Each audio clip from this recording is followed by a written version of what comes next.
अगर मैं किसी राज्य की मुख्यमंत्री बनी तो मैं तो सारी मस्जिदें, सारे मदरसे तोड़ दूंगी, सारी मज़ारें तोड़ दूंगी। अच्छा, मस्जिद से क्या दिक्कत है आपको? अब मस्जिद में कोई नमाज पढ़ता कहाँ है? रोड पे नमाज पढ़ता है। मस्जिद तो बेकार ही पड़ी हुई रहती है। सारे तो रोड पे नमाज पढ़ने के लिए रोज चिल्लाते रहते हैं। अभी ईद की नमाज के लिए कितना इन्होंने उपद्रव मचाया कि हमें रोड पे नमाज नहीं पढ़ने दिया जा रहा है, रोड पे नमाज नहीं पढ़ने दिया जा रहा है। तो बेसिकली हमारे भारत देश के 22 करोड़ मुसलमानों को तो रोड पे नमाज पढ़ना है। तो मस्जिदें है क्यों? For no reason. तो तोड़ ताड़ करके स्कूल बना ठीक दिया है। जाए। ওহো দিদি, আপনি মুখ্যমন্ত্রী হয়ে কি করবেন?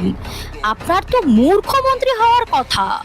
হ্যাঁ, এই পৃথিবীতে এখন পর্যন্ত মূর্খমন্ত্রী কেউ হয়নি। আপনি চাইলে ওটা হওয়ার ট্রাই করতে পারেন। আপনি এটার জন্য একদম পারফেক্টলি এলিজিবল দিদি। কারণ একটা সেকুলার কান্ট্রিতে আপনি একটা বিশেষ গোষ্ঠীর প্রার্থনা স্থানই ভেঙে দিতে চাচ্ছেন। তার মানে আপনার ভিতরে কতটা উগ্রবাদিতা আছে। আপনি তো মূর্খতারই পরিচয় দিচ্ছেন। তাহলে আপনি মুখ্যটা কিভাবে হতে পারেন বলুন তো? মুখ্য তো সেই হতে পারে যার ভিতরে জ্ঞান, ধ্যান এবং সঠিক পরিমাণের বিবেকটা কাজ করে। আপনার মধ্যে তো ওগুলোর কিছুই নেই। बात तो सही है।